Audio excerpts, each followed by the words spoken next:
जय श्रीमन नारायण। आप सभी पर भोलेनाथ और माता पार्वती की कृपा सदैव बनी रहे। आइए सुनते हैं सोम प्रदोष व्रत कथा। प्रदोष व्रत कथा तथा उसके महत्व क्या है। सोम प्रदोष की पौराणिक कथा के अनुसार एक नगर में एक ब्राह्मणी रहती थी।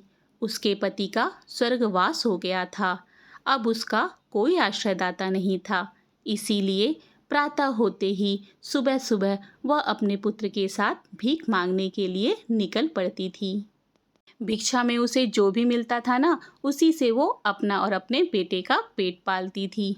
एक दिन की बात है, ब्राह्मणी अपने बेटे के साथ घर लौट रही थी तो उसे एक लड़का घायल अवस्था में कराहता हुआ मिला। ब्राह्मणी को दया आ गई। वो उसको दया कर अपने घर ले आई। वो लड़का और कोई नहीं, विदर्भ का राजकुमार था। शत्रु सैनिकों ने उसके राज्य पर आक्रमण करके उसके पिताजी को बंदी बना लिया था और राज्य पर नियंत्रण कर लिया था। इसीलिए इधर उधर वह राजकुमार भटक रहा था। राजकुमार ब्राह्मण पुत्र के साथ ब्राह्मणी के घर में रहने लगा। तभी एक दिन अंशुमति नामक एक गंधर्व कन्या ने राजकुमार को देखा तो उस पर मोहित हो गई। अगले दिन अंशुमति अपने माता पिता को राजकुमार से मिलाने लाई। उन्हें भी राजकुमार बहुत पसंद आए। कुछ दिनों के बाद अंशुमति के माता पिता को भगवान शंकर ने स्वयं स्वप्न में आदेश दिया कि राजकुमार और अंशुमति का विवाह कर दिया जाए। उन्होंने वैसा ही किया। अंशुमति और राजकुमार का विवाह संपन्न कराया। जो ब्राह्मणी थी ना, वह प्रदोष व्रत करती थी। उसके व्रत के प्रभाव से और गंधर्वराज की सेना की सहायता से राजकुमार ने विदर्भ से शत्रुओं को खदेड़ दिया और पिता के राज्य को पुनः प्राप्त कर आनंदपूर्वक रहने लगा। राजकुमार ने ब्राह्मण पुत्र को अपना प्रधानमंत्री बना लिया। ब्राह्मणी के प्रदोष व्रत के महात्म्य से जैसे राजकुमार और ब्राह्मण पुत्र के दिन फेरे, वैसे ही शंकर भगवान अपने दूसरे भक्तों के दिन भी फेरते हैं।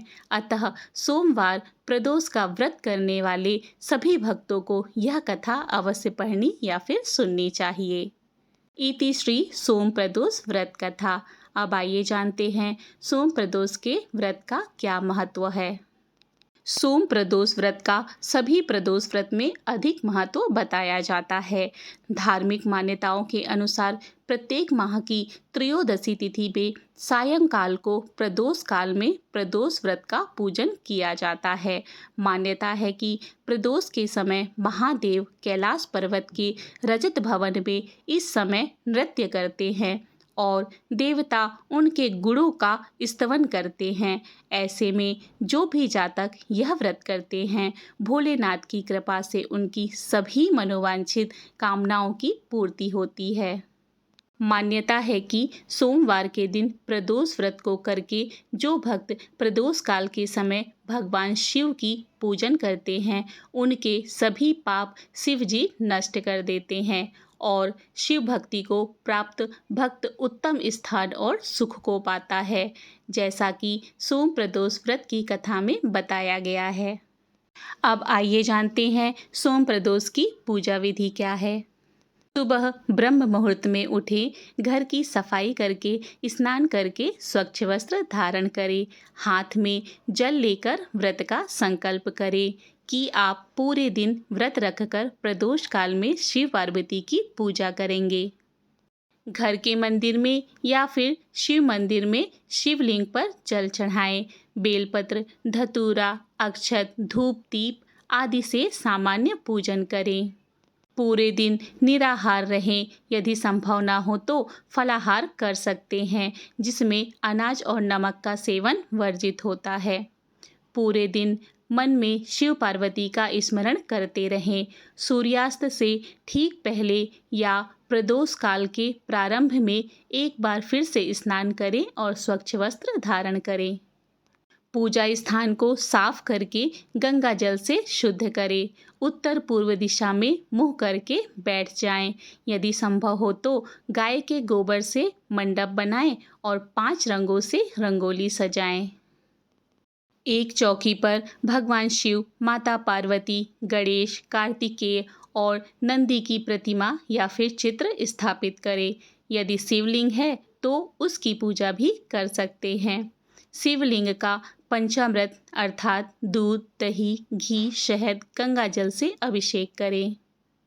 मन ही मन ओम नमः शिवाय मंत्र का जाप करते रहें। भगवान शिव को बेलपत्र, धतूरा, भांग, सफ़ेद फूल, विशेषकर मदार के फूल, समीपत्र, चंदन और भस्म अर्पित करें। माता पार्वती को लाल वस्त्र, लाल फूल, सिंदूर, बिंदी और सुहाग की अन्य सामग्रियां अर्पित करें। धूप और दीप दिखाएं। उसके पश्चात भगवान को भोग अर्पित करें, आरती करें। पूजा के पश्चात भगवान से क्षमा याचना जरूर करें कि आपसे पूजा में जो भी गलती हुई है उसके लिए आपको क्षमा करें और आपकी पूजा को पूर्णता प्रदान करें। अब आइए जानते हैं व्रत का पारण कैसे करना है। प्रदोष व्रत का पारण द्वादशी तिथि को सूर्योदय के बाद और प्रदोष काल के बाहर करें। सुबह स्नान करके भगवान की पूजा करें, किसी ब्राह्मण को भोजन कराएं या दान दक्षिणा दें। इसके बाद स्वयं सात्विक भोजन ग्रहण करके व्रत का पारण करें। सोमवार के दिन पड़ने वाला प्रदोष व्रत चंद्रदेव को समर्पित है, क्योंकि सोम प्रदोष व्रत करने से कुंडली में चंद्रमा की स्थिति मजबूत होती है और चंद्र दोष से मुक्ति मिलती है, जिससे मानसिक शांति और स्थिरता आती है। यह व्रत संतान प्राप्ति के लिए बहुत शुभ माना जाता है। सच्चे मन से यह व्रत करने से भक्तों की सभी मनोकामनाएं पूर्ण होती हैं। भगवान शिव और माता पार्वती की कृपा से परिवार में सुख, शांति और समृद्धि बनी रहती है। सभी का स्वास्थ्य भी बना रहता है। यह व्रत सभी प्रकार के रोगों और कष्टों को दूर करने वाला माना जाता है। यह व्रत भगवान शिव और माता पार्वती के आशीर्वाद को प्राप्त करने के लिए एक बहुत ही अद्भुत अवसर है। इस तरह से सोम प्रदोष व्रत की कथा एवं उसकी संपूर्ण जानकारी पूर्ण होती है। इसी तरह की धार्मिक जानकारी और पौराणिक कथा कहानी के लिए मेरे चैनल को सब्सक्राइब करें। मिलते हैं अगली धार्मिक जानकारी के साथ। जय श्री कृष्ण, राधे राधे। आइए हम सभी मिलकर भोलेनाथ का जयकारा लगाते हैं। नमः पार्वती पतये हर हर महादेव।